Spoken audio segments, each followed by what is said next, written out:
Hi hello வணக்கம். Success ஆரி ஒரு class and materials பாருங்கள். இதுவும் வந்து ஒரு சிம்பிள் ப்ளவுஸ் தான், மீடியம். பார்க்குறதுக்கே அவ்வளோ அழகாக இருக்குது பாருங்கள். பேக் நெக்கு பார்த்துட்ருக்கீங்க. புட்டாஸு ஸ்லீவ் வந்து வித்தியாசமாக பண்ணியிருக்கிறோம். பார்க்குறதுக்கே கிராண்ட் லுக்கில் இருக்கும் பாருங்கள். ஓகே கைஸ், வீடியோ பிடிச்சிருந்தா மறக்காமல் லைக் பண்ணுங்கள், ஷேர் பண்ணுங்கள், கமெண்ட் பண்ணுங்கள் எப்படி இருக்குன்னு. ஆரி ஒர்க் தேவைப்படுறவங்க மறக்காமல் டிஸ்பிளேயில் தெரிகிற இந்த நம்பருக்கு கால் பண்ணி உங்கள் ஆர்டரை புக் பண்ணிக்கோங்க.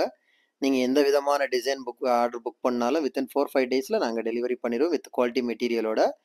பாருங்கள், இதெல்லாம் ரெடிமேட் ப்ளவுஸ் தான். இதை அப்படியே ஸ்க்ரீன்ஷாட் பண்ணி நீங்கள் அனுப்பிச்சி வச்சிங்கன்னா இதே சேம் கலரில் வந்து உடனே 1 டேலேயே டெலிவரி பண்ணிடுவோம். அதர் கலரில் வேறு கலரில் வந்து இதே டிசைன் நீங்கள் கேட்டிங்கன்னா 2 டேஸில் உங்களுக்கு நாங்கள் முடித்து கொரியர் பண்ணிடுவோம். நம்ம வந்து ஆரி ஒர்க் கிளாஸும் கண்டக்ட் பண்ணிக்கிட்டு இருக்கிறோம். ஆரி ஒர்க்கும் பண்ணி கொடுத்துட்ருக்குறோம். ஆரி ஒர்க்கு தேவையான எல்லா விதமான மெட்டீரியல்ஸும் நம்ம ஷாப்பில் அவைலபிள் இருக்குது. ஸோ ஆரி ஒர்க் கிளாஸுக்கு தேவைப்படுறவங்க டிஸ்பிளேயில் தெரிகிற அந்த நம்பருக்கு கால் பண்ணிக்கோங்க. ஓகே ஃப்ரெண்ட்ஸ், பாய்.